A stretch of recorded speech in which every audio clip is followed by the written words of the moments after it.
presenting the transcription feature, Superman. Guys, look! It's a bird! It's a plane! It's Superman!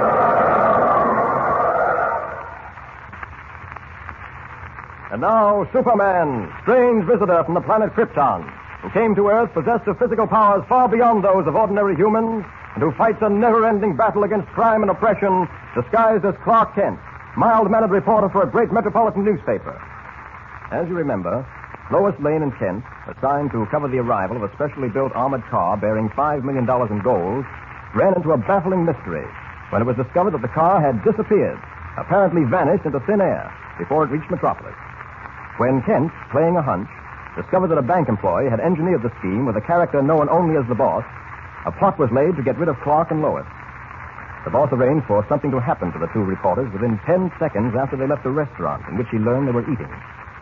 As we join them now, Kent and Lois, unaware of the danger that threatens them, are about to walk out of the restaurant. And remember, whatever is to happen to them will happen in 10 seconds. 10 seconds from now. Listen. Oh, it'd be good to walk on a brisk night like this. Yeah. You know, Clark, the more I think about that freight car vanishing along with $5 million in gold, well, the more confused I become. Confused is hardly the word. How a specially armored car with a crew of men inside it could possibly disappear without a trace? Look out! That truck, Lois! Quick, look out!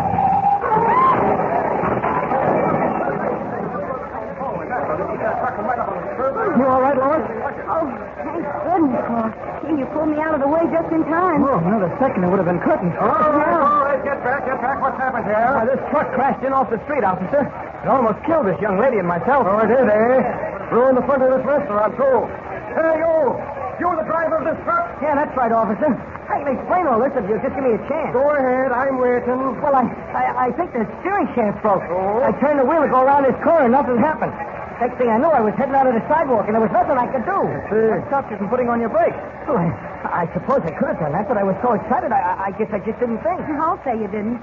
Clark, where are you going? I'll be back in a minute. Honest, officer, it wasn't my fault. No. My company will pay for the glass window I crashed into. Let me see your license and your registration while you're about it. Oh, sure. Sure, here you are. Now, let's see. Michael G. Hey, you! What are you doing up in the seat of that truck? I just wanted to see what really had gone wrong with this truck, officer. Well, the law will take care of that. Now get down out of there. Come on, get down. Okay. Now. Well, let's have a look at this license again. Well, officer, honest, you can't blame me. I couldn't do it. Maybe not, and then again, maybe you could. Anyways, I'll have to give you a summons. You can explain it all to the judge in the morning. Now, come on.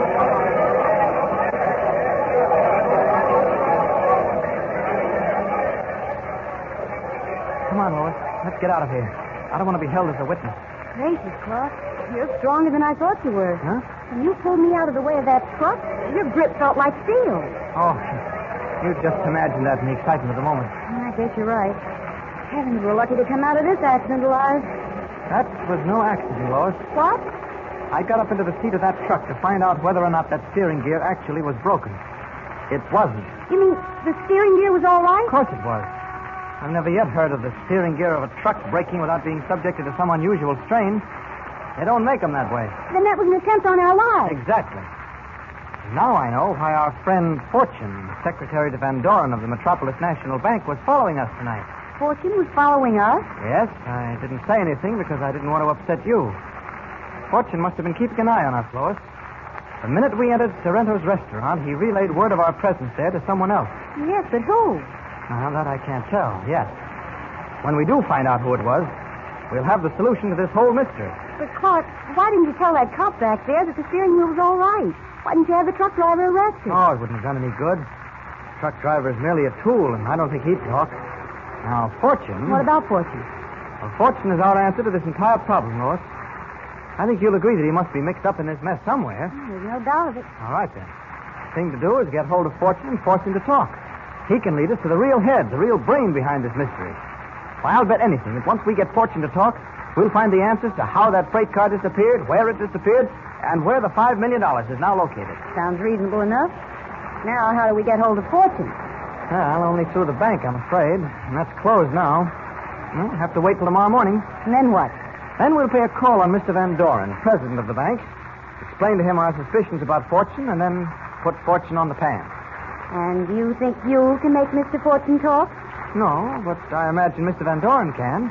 I knew it couldn't be true. True.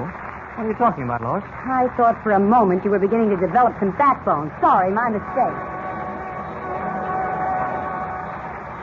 A few hours later, in the hideout of the boss, matters begin to take another turn. Listen. This is Lisby, boss.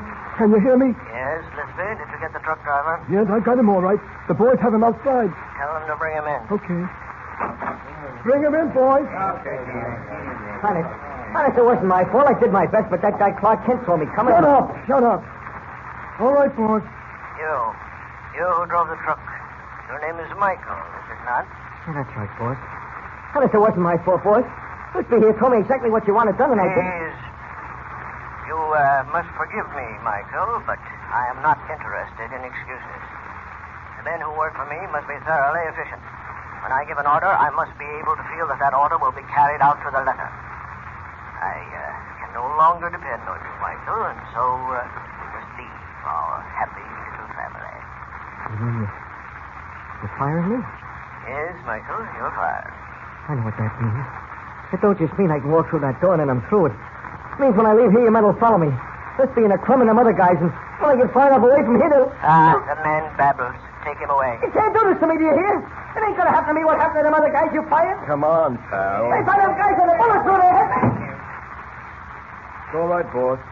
The boys will take care of him. Good. Lisby, the failure of that truck driver to complete his job puts us in a far more difficult spot than we were in before. Clark Kent may have had suspicions before, but he'll be sure now. Kent now knows definitely that Fortune is implicated in the vanishing of that freight train. Well, then it looks like we've got to get rid of Kent and do a good job this time. No, that isn't quite necessary. Well, what do you mean, boss? If we don't get rid of Kent, he's liable to make trouble. Possibly.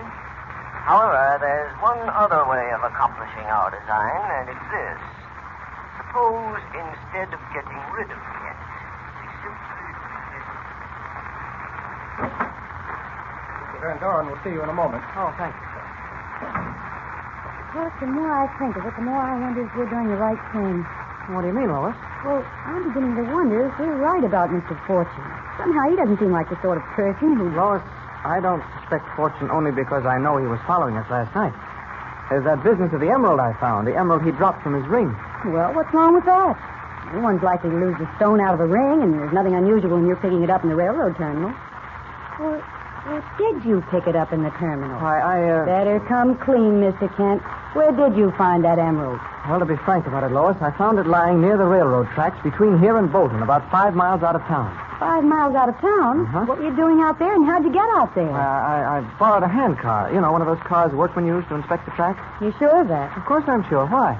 I don't know. Sometimes I get a funny feeling that, well, if you're not telling me everything. Oh, well, never mind. Why didn't you say you found the emerald on the tracks 5 miles out of town? I didn't want to arouse Fortune's suspicions. It looks as if I did. Will you come in, please, now? Oh, thank you. Lois? Thank you, Clark. Come in, Miss Lane, Mr. Kent. Good morning. Sit down, won't you? Thanks. I suppose you're interested in finding out for your paper whether or not we've made any progress in locating the missing freight car. Progress has been made, Mr. Van Doren, or at least we think it has. Really? Mr. Van Doren, we're inclined to think your secretary, Mr. Fortune, has had something to do with the disappearance of that freight car. My secretary, Mr. Fortune, are you out of your mind, young man? I don't think so, sir. You remember that emerald I returned to Mr. Fortune yesterday? Of course I remember. Well, I didn't find that emerald in the railroad terminal, as I said. I really found it on the tracks between here and Bolton. Oh, what of it? Wait a minute. I think I begin to see what you're driving at. Another thing. Mr. Fortune followed Miss Lane and me to a restaurant last night. When we left the restaurant, we narrowly escaped being killed by a truck. It wasn't an accident. We're sure it was an attempt on our lives. Well, by all that... Young man, you may be right. It certainly appears that Fortune had some knowledge of what's been going on. In any case, we'll question him. He's in the next office. I'll get him. George, I'd known about this before. Fortune, come out here at once, please. Fortune. What the devil? Anything wrong, sir? How's it? I know he was in this office. I saw him come in, but he's certainly not here now. Maybe he stepped out for a minute. He couldn't have stepped out without my seeing him. The only door to this room leads into my office. The window. The only way he'd get out is by going through my office. You sure? Well, look at the office yourself. Mr. Van Doren's right, Carl. Fortune's office doesn't have a window, and there's no way out except through Mr. Van Doren's own office. But if he didn't come through your office and he couldn't get out any other way... Don't tell me he's vanished like a freight car. We will need a Superman to solve this thing now. Just what I was thinking. This is... Why, it's fantastic. First, my freight car carrying $5 million in gold vanishes into thin air, and now my secretary does the same thing. Oh, you must be mistaken, Mr. Van Doren. Fortune couldn't have I been... tell you, he was there. He couldn't have left without my seeing him.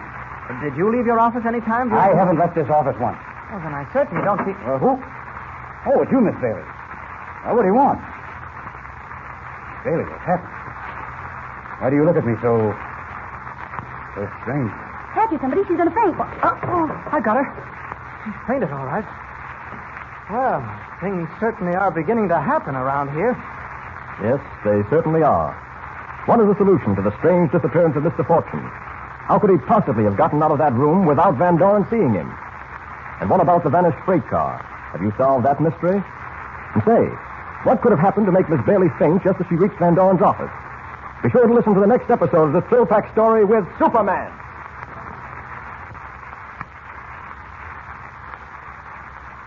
And remember, tune in the next thrilling installment of the transcription feature, Superman.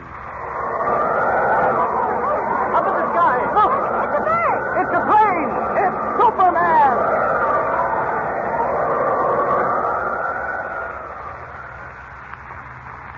Superman is a copyrighted feature appearing in Action Comics magazine.